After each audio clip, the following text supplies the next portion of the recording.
The next thing that's important to know, yes, it's possible that you can choose your future and direct the course of your life as you run toward your dream.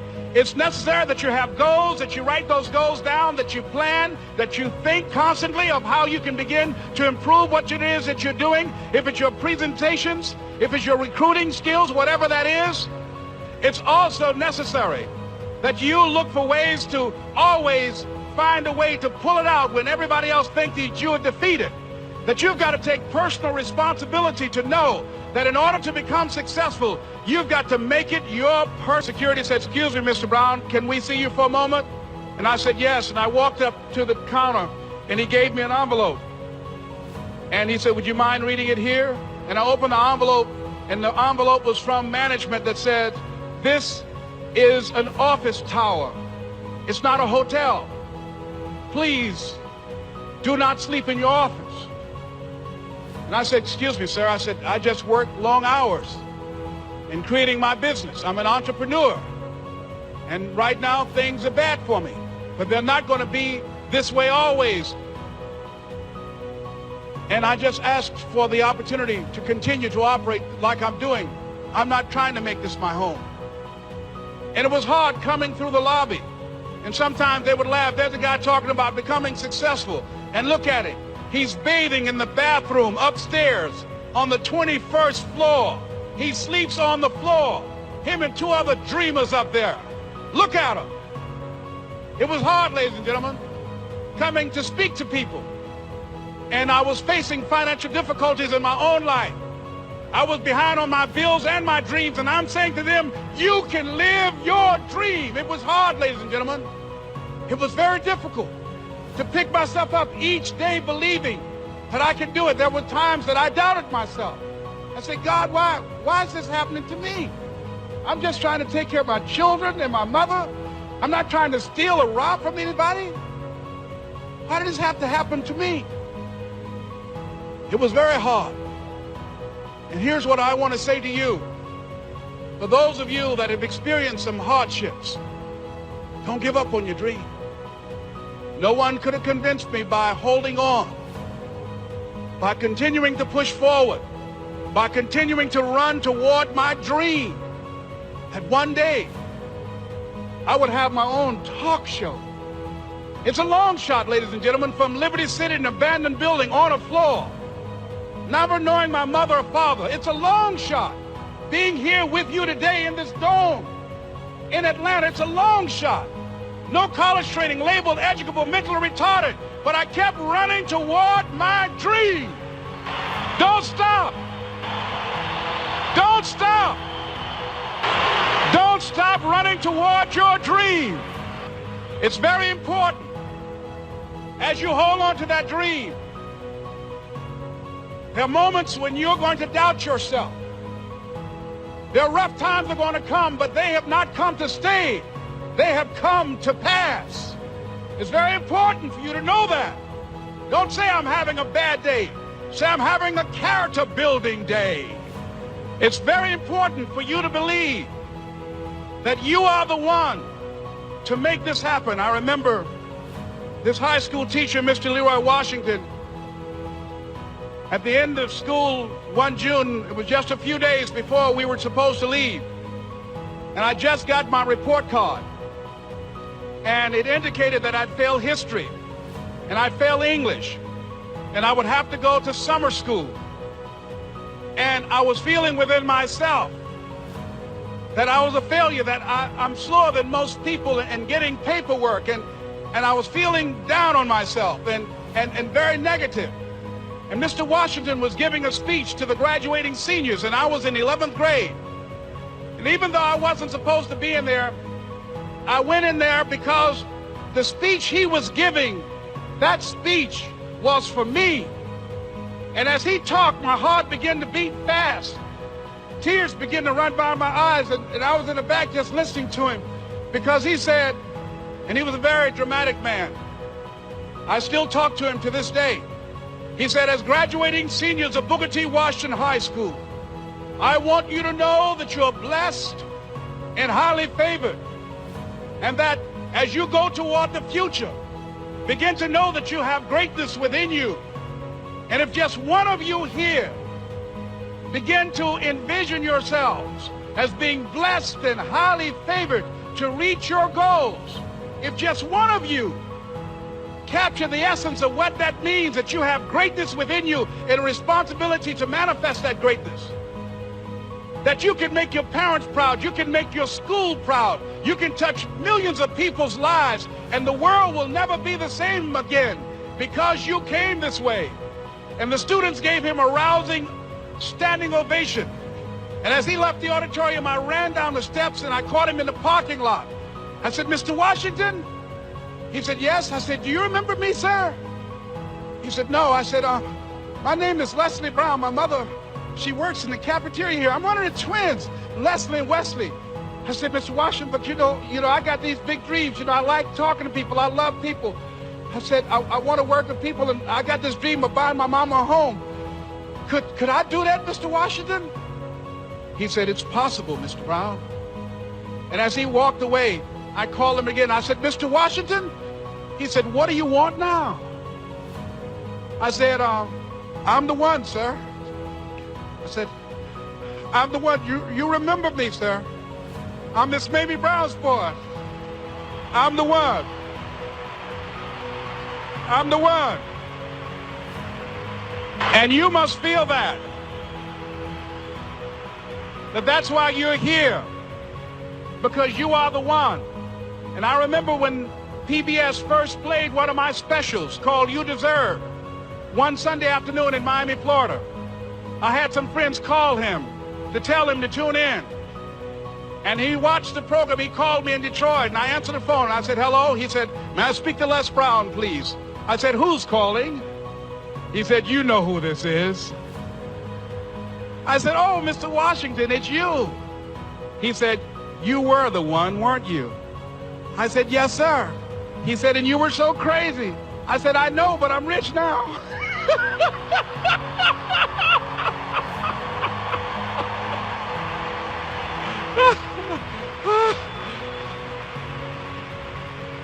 Ladies and gentlemen, it's not going to be easy.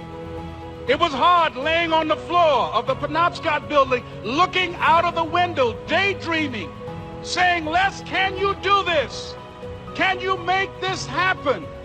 I used to listen to tapes day in and day out about "See You at the Top," my great friend Zig and Dennis Waitley and different other motivational speakers, and Dr. Norman Vincent Peale and Dexter saying, "Don't let nobody steal your dream." I used to ask myself, can I do this?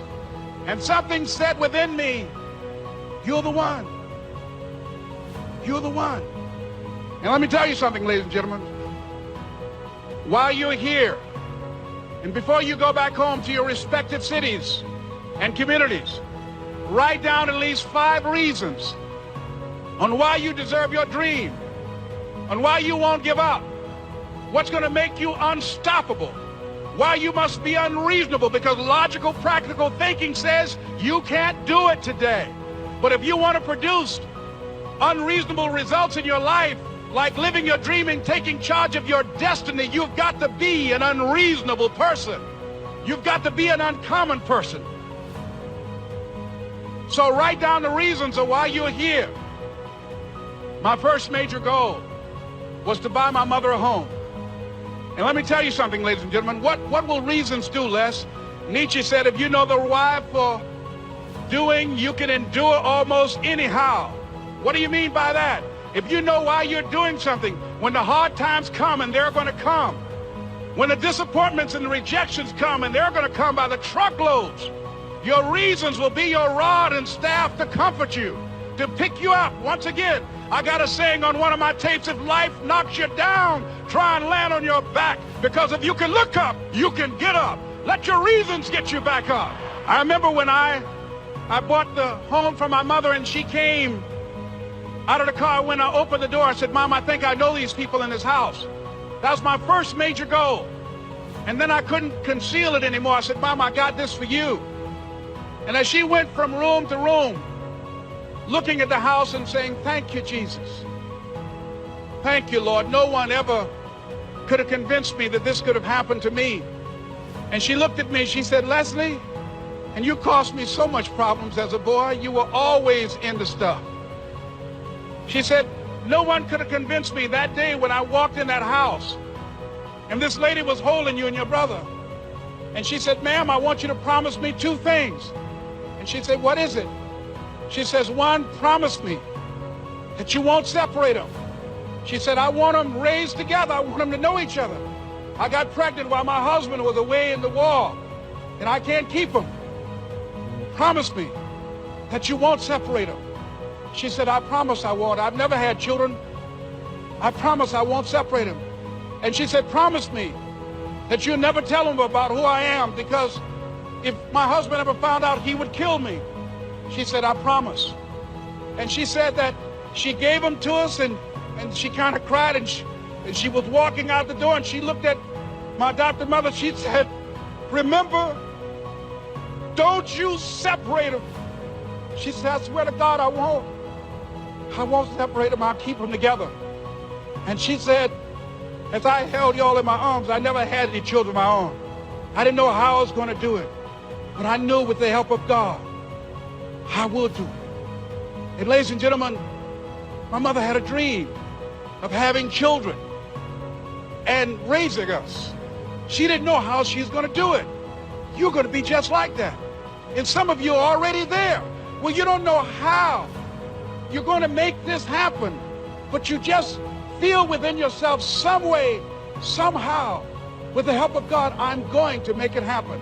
Repeat after me, please. No matter how bad it is or how bad it gets, I'm going to make it. I'm going to make it. Shake somebody's hand on your right and left and say, you got the right stuff.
To make it happen.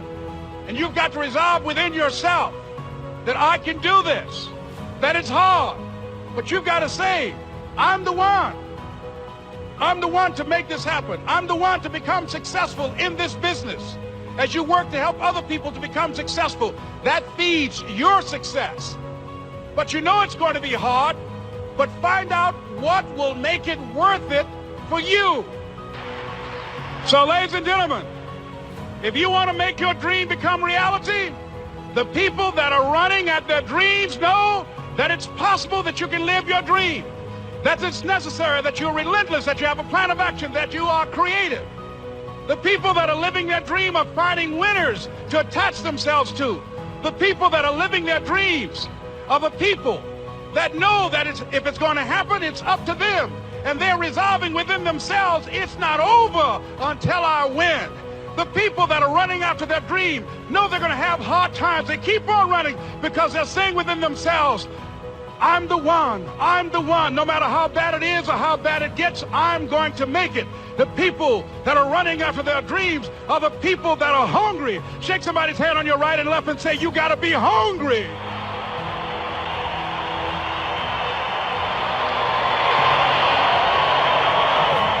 And as you run toward your dream, I want to dedicate this to you that I love very much. I want to thank Dexter and all of you. It's something that I'm known by. It's on our tapes called Choosing Your Future, and it says simply this, that if you want a thing bad enough to go out and fight for it, to work day and night for it, to give up your time, your peace, and your sleep for it, if all that you dream and scheme is about it, and life seems useless and worthless without it, and if you gladly sweat for it and fret for it and plan for it and lose all your terror of the opposition for it, and if you simply go after that thing that you want with all of your capacity, strength and sagacity, faith, hope and confidence, and stern pertinacity, if neither cold poverty, famish or gulf, sickness or pain or body and brain can keep you away from the thing that